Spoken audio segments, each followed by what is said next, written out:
I know.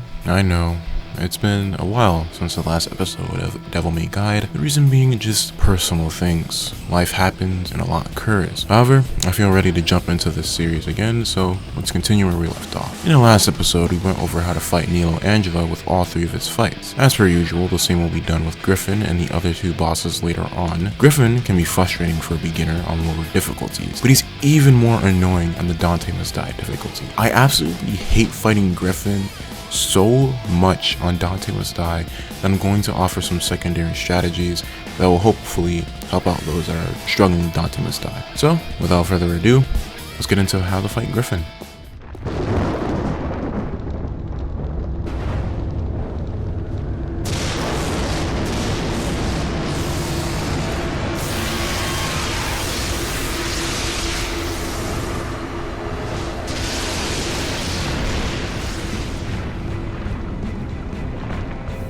You the human, the son of Sparta who challenges the darkness for this.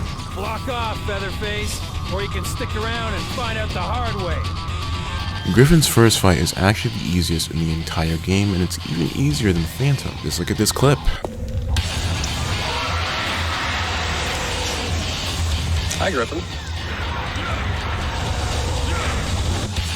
Bye, Griffon. But yes, if Griffon's first fight is really giving you that much trouble, you can skip it using Ifrit to solve the torch puzzle. However, I would still recommend fighting him for the red orbs, especially on Dante Must Die, where the red orb inflation is really crazy on some items. If you watched my previous video on Nilo Angelo, you might remember that I went over grenade rolling. As a refresher, when shooting, you can cancel the end lag of the animation when Dante recoils by doing a roll or a jump. This makes the rate that Dante fires much quicker and leads to faster DT gain and more damage overall. This strategy is the bane of Griffon's existence. Griffon spends a large majority of his time in the air, as you can guess, since it's a little bird. So this strategy offers a nice long-range way of dealing with Griffon.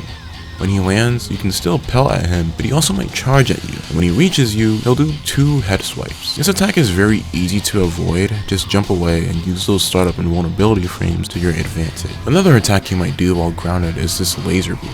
There are a few patterns he has to this. He could send horizontal beams or have 2 beams to the side of Dante and have him close in on him.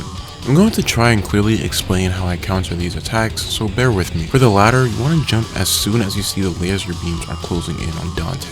Both attacks can be pretty annoying because they have some finicky tracking. The general timing of when you want to jump for the horizontal beams is the same as the beams that are closing in. A good audio cue for this is as the sound effect is ending. This way, when you jump, Griffon will try to attack you in the air, but you fall faster than the beam can reach you, so you fall back down instead, and Griffon misses. I know that sounds really weird, but here's a visual example of what I mean.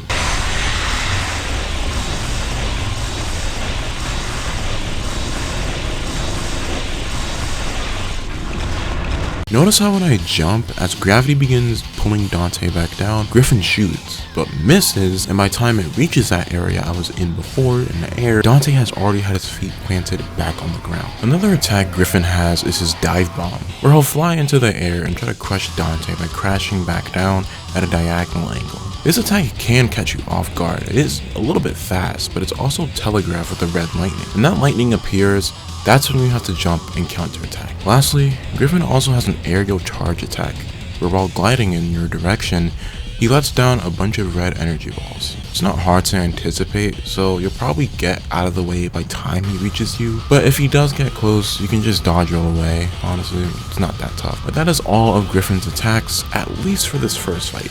He doesn't actually die, he just flees, so grab the red orbs that he drops and continue on to the next fight we have with him.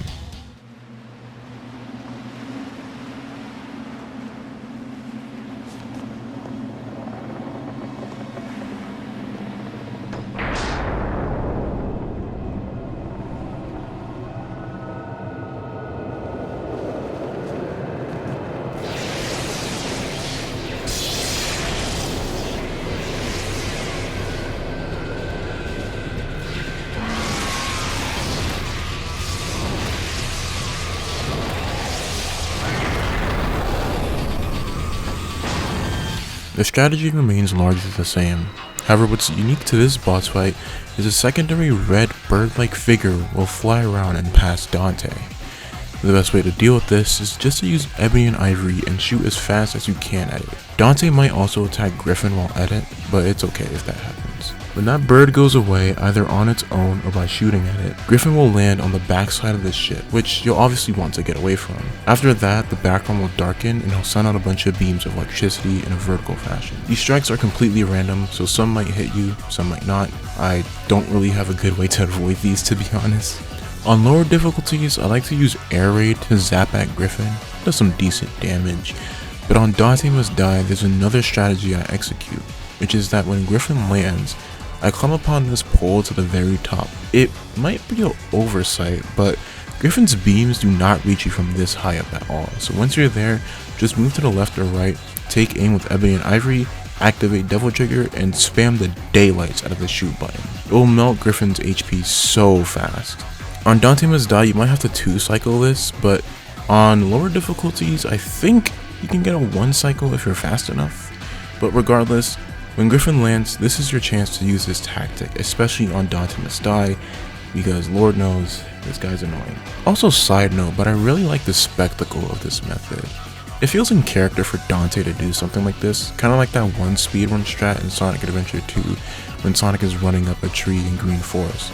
Anyways, after blasting away at Griffon, he'll fly away, and as is standard in this game with the 3-fight rule, the next fight is his last.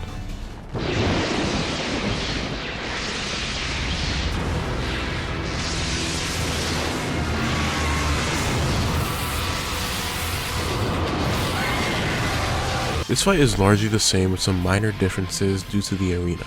Once you've damaged him enough, Griffon will decide to fly back up and just never come down.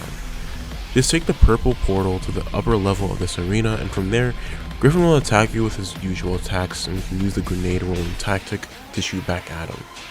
After enough shots, Griffon will come crashing back down, and he'll be grounded for the remainder of the fight since one of his wings is damaged.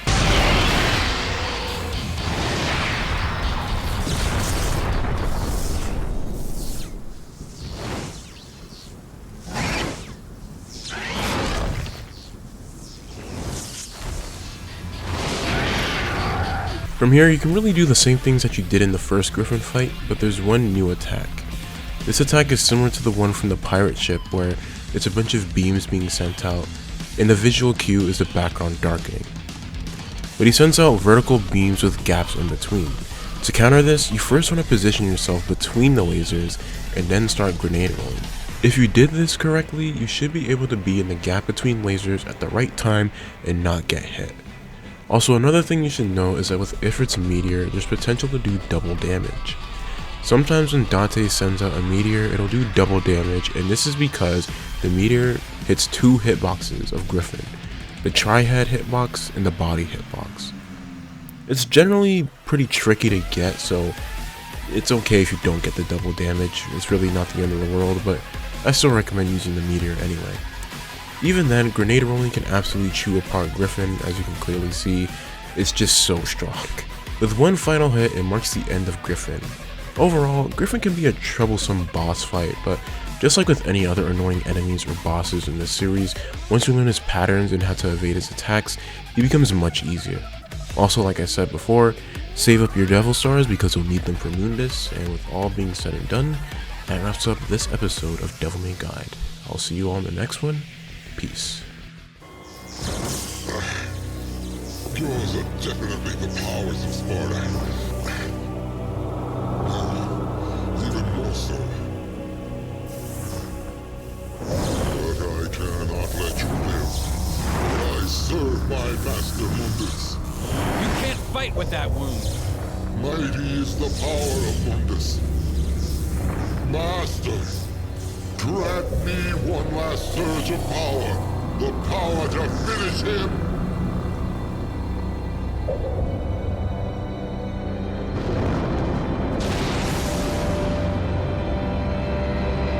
Master Mundus. Griffon, you have failed me. You are no longer worthy. First, no! Wait, no! No! No!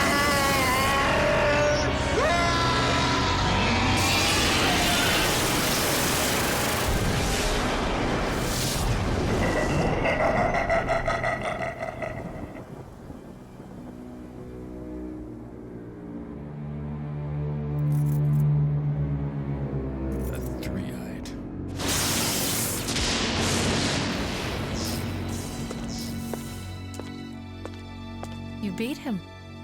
Maybe it was too easy for you. Mundus. His heinous ways make me sick, killing even his own, like they were nothing.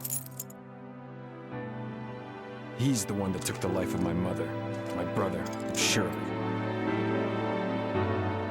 My mother used to always tell me that my father was a man who fought for the people. He had courage and a righteous heart.